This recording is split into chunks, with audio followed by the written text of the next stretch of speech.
like to go to a lot of different sources when I'm doing keyword research. I find that you get more of a flavor. If you just use one tool, you get their viewpoint, but there's no perfect tool out there, so using a variety of sources for your keywords is really key.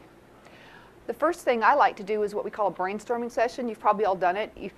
It's where you kind of sit in a room and you come up with ideas and you kind of feed off each other and talk about different ideas, and you try to be non-judgmental. This is really critical because if somebody in the room is very opinionated and say, that's a stupid word, and, it kind of like kills all the creativity in the room. And what you find, if you can keep that flow of that creativity going, you're going to get some weird tangents going on the words. But a lot of times you'll find that there are avenues that you never thought about before. So in different words that you hadn't thought about. So at this stage, that very first stage, you want to have no judgment, no opinionated people allowed to speak things like, that's a bad word, that's dumb, or something like that. You have to kind of quelch all that kind of stuff. I like to start with keyword lists from within the company. Why? Well, obviously, they know their products, they know what they're doing, and a lot of times they have really, really good insight on their target audience.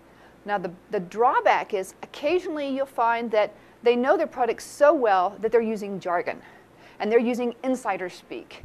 And you have to really be careful because they may be speaking this language and it's very, that's very product specific, and they're using it, between themselves, and they all understand, but their target audience may be using different words. So there may be this disconnect. So you have to be aware of that. Online and traditional magazines and company and product reviews are great places because a lot of times you have somebody, a third party, writing about the products and the company. In fact, Jill and I worked on a company a couple years ago together, and we had both of us had looked at the website.